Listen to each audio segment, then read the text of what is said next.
The vast majority of films rely on body doubles and camera work to accomplish the illusion of actual sex acts between characters. However, there are a handful of movies that skip the smoke and mirrors entirely. These movies all contain real sex scenes between their actors. Some of them are extremely explicit, and others more subtle. The 2005 movie Lie With Me is particularly notable in part because of the two main stars. Eric Balfour and Lauren Lee Smith are fairly well known, particularly Balfour. The two engage in extremely graphic and also extremely real sex. Based on the novel by Tamara Berger, the film follows a man and a woman around the city of Toronto as they initiate an intense affair with each other. Lauren Lee Smith's character is portrayed as a sex addict and is therefore the main subject for most of the adult material. Some of the scenes include Lee Smith's character having multiple masturbation sessions, one of which took place in a public park, Smith filleting Balfour, partaking in public sex, and even sodomy. The film's release was unsurprisingly met with mostly negative reviews and disdain.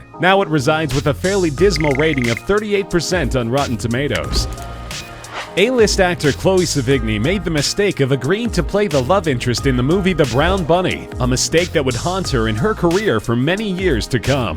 On its release at the 2003 Cannes Film Festival, The Brown Bunny, an art house independent film about a lonely motorcycle driver on a cross-country tour, left audiences shocked, appalled, and disgusted, all because of a single 4-minute event which took place in the movie. Rarely has the controversy over a single scene eclipsed the whole movie as totally and as completely as the on-screen blowjob in The Brown Bunny did. Occurring late in the film, the scene in question had Chloe Sevigny performing unsimulated fellatio on Vincent Gallo's character, to the point of completion. To make matters more disturbing, Vincent Gallo, who played the lead role, also wrote, produced, and directed the film, as well as personally contacting Sevigny about playing his character's counterpart. Later, during a post-release interview, he stated that for months leading up to the making of the movie, he had obsessed with Chloe Sevigny and had wrote her character specifically for her to play. He hinted that if she refused the role, he wouldn't have moved forward with the film, almost as if he had ulterior motives. Over 10 years later, Sevigny has been able to recover from the blow her acting career took from the controversy. Director Lars von Trier has become quite well known for pushing the envelope in mainstream movies by choosing to unsimulate sex scenes, so pairing him with actor Shia LaBeouf is surely guaranteed to produce something controversial, especially considering actor Shia LaBeouf is also no stranger to pushing the envelope for the cameras. He had already risked it all by exposing himself in a music video for artist Sigur Rós, but he took himself a step further when he starred in Nymphomaniac alongside Stacey Martin.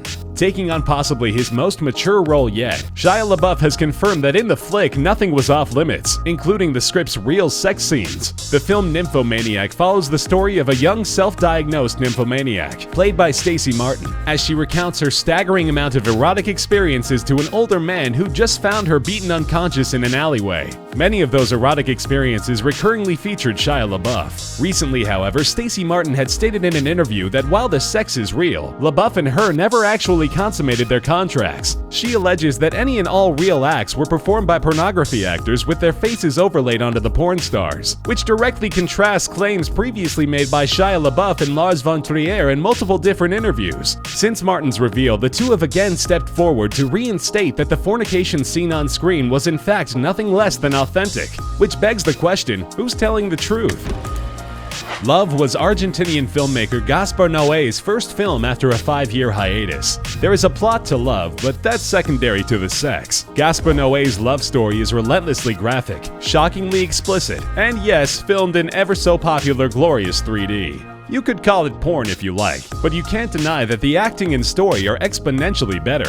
The erotic drama about a film school student named Murphy, played by Carl Glusman, and his ex-girlfriend Electra, who is captured by Aomi Muyak. The two's relationship comes to a tragic end when Murphy commits infidelity with a girl named Omi, played by Clara Kristen, that resulted in her getting pregnant. Half the film takes place in bed, with unblinking and unforgiving extended takes of Glusman, Muyak, and Kristen making love to each other. The director gets up close and personal in order to express the deeper mysteries of relationships, but the message was ultimately lost. The director faced a lot of criticism, namely because his previous films had received such high acclaim. People had high hopes that he would break boundaries and redefine acting in cinema with Love. Yet somehow, against all odds, having Carl Glusman's ejaculated semen 3D jump off the screen and toward the audience members didn't change the cinema industry as we know it. I guess Love's just tricky that way. unwittingly taking method acting to a whole new level. The Twilight-famed actor Robert Pattinson has recently opened up about explicit male-only sex scenes in the Spanish film Little Ashes, in which he played the surrealist artist Salvador Dali. The film, directed by R. Pats, focuses on Dali's love affair with the esteemed poet Federico Garcia Lorca, played by Javier Beltran. Pattinson claimed that director R. Pats, who is known to be a stickler for perfection, absolutely refused to settle for anything that he didn't feel was authentic enough, which stirred up tensions between the two when filming the climax of the movie. The scene called for Pattinson's character to pleasure himself thoroughly until he too had climaxed. R. Pats was continually dissatisfied with Pattinson's performance. With each take, he would demand another reshoot. After multiple reshoots, Pattinson finally caved and begrudgingly agreed to take the final step to help capture a truly authentic experience. Albeit embarrassed, Pattinson fully committed to doing a take of him actually masturbating on camera. Just to add insult to an injured pride, the A-list celeb went on to add, "We were all hanging out by the pool trying to loosen up. I was nervously clinging to the edge, and before I could turn around, Javier Beltran was already naked. He happily swam toward me," Rob continued about the gay sex scene, "and I didn't have a clue how to react. I felt like Mr. Bean." No doubt that filming sex scenes has to be awkward for movie stars, but it's unlikely that a majority of them have had to do the dirty deed in front of the full camera crew and a nude grown adult. Pattinson said that the whole ordeal was so traumatizing he had promised himself he'd quit acting if the movie was complete. However, he didn't stay true to his promise, as a few days later he was offered what ultimately proved to be his career-making role as Edward Cullen in the Twilight series. If you happen to be looking for a movie that is so discomforting it'll give you goosebumps, then look no further. The movie Dogtooth is the film for you. Directed by Giorgio Lanthimos, this film features some brief but very real adult encounters. The film delves into the taboo topic of incest, as it tells the story of a girl's dysfunctional upbringing that is a direct result of her father's forced reclusion. The children are forced to stay on their family's property, being shielded from the outside world and all the bad influences it offers, as the father describes it. The critically acclaimed film circles around the perverse storyline of the three teenage siblings, as their dysfunctional lifestyle spirals them into isolated madness. Being played by Angeliki Papulia, Christos Passalis, and Mary Sun, the unsimulated scenes cut to the core, and truly display the type of unhealthy mindsets that can develop from isolation and lack of control over one's body and life, ranging from the two girls Angeliki Papulia and Mary Sun using oral sex as a bartering system for items from the outside world, to the parents forcing the brother Christos Passalis to choose which sibling he prefers as a sexual partner. The film hits the nail on the head with making you feel uneasy. Would you willingly admit to actually doing the deed on camera if it turned out that it was so atrocious to watch that it ended up on Nerve's list of the 50 worst sex scenes of all time? Well, for Kieran O'Brien and Margot Stilley, they saw no shame in openly admitting to doing the deed on the set of the 2004 movie 9 Songs. The feature film is about a relationship between a college student named Lisa, played by O'Brien, and a British scientist named Matt, played by Stilley, who for the following months after meeting at a rock concert have intense sexual encounters. The movie also includes real concert footage of the Dandy Warhols, Black Rebel Motorcycle Club, Franz Ferdinand, and many others. According to The Guardian, 9 Songs is the most sexually explicit mainstream movie ever released, and considering there are multiple unsimulated sex acts between the two leads, it isn't all that surprising. Unfortunately, most critics uniformly disliked it, with audiences' opinions following suit. Most considered the film pretentious and boring. Mostly known nowadays for playing the role of the antagonist President Snow in The Hunger Games, Donald Sutherland has had the good fortune to play many iconic characters throughout his long acting career, including playing Hawkeye in MASH, John Bridger in The Italian Job, and of course John Baxter in the 1973 movie Don't Look Now. For many years, rumors had spread that Sutherland and female lead Julie Christie were actually intimate during the shooting of Don't Look Now. For an unknown reason, any and all attempts to get a direct answer from anyone involved on the movie are refused. It wasn't until 38 years later in 2011 when news editor Brian Clark finally revealed the truth and confirmed what everyone had already suspected.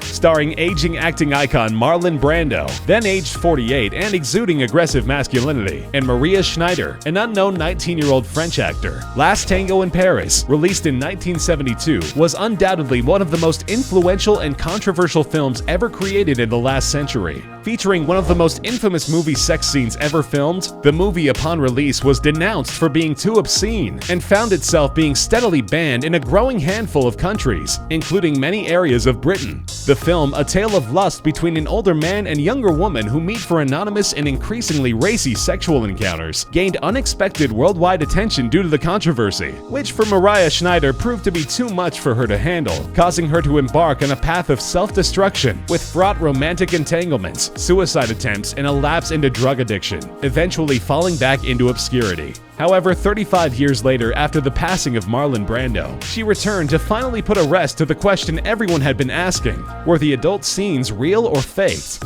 She admitted that the scenes were authentic, but added that she believes she and Brando were heavily manipulated by the director Bernardo Bertolucci into performing the act. Sadly, Schneider later stated in the same interview, "I felt humiliated, and to be honest, I felt a little raped, both by Marlon and by Bertolucci. After the scene, Marlon didn't console me or apologize. Thankfully, there was just one take." Before playing any of his breakout roles such as Alan Troy in Jarhead and Hector Hammond in Green Lantern, Peter Sarsgaard played a lead role in The Center of the World alongside Molly Parker, most notable for her portrayal of minor characters in The Road and House of Cards. Publicly released in 2001, the film's story revolves around the life of a depressed computer whiz on the verge of becoming a dot-com millionaire, who offers a lap dancer at a club $10,000 to spend 3 nights with him in Vegas. She accepts on the conditions of 4 hours max per night of erotic play, and no intercourse. The movie became most infamously known for a scene in which Molly Parker inserts a lollipop into herself. And no, it did not end up in her mouth. In addition to the lollipop scene, Parker performs many suggestive acts on Peter Sarsgaard, including but not limited to coitus. With the film lacking any real story and primarily being filled with adult content, critics blasted the film, giving awful ratings and describing the movie as nothing more than a high-budget pornography. Luckily, Peter Sarsgaard was able to bounce back just in time to get a major role in the equally as disliked movie The Green Lantern.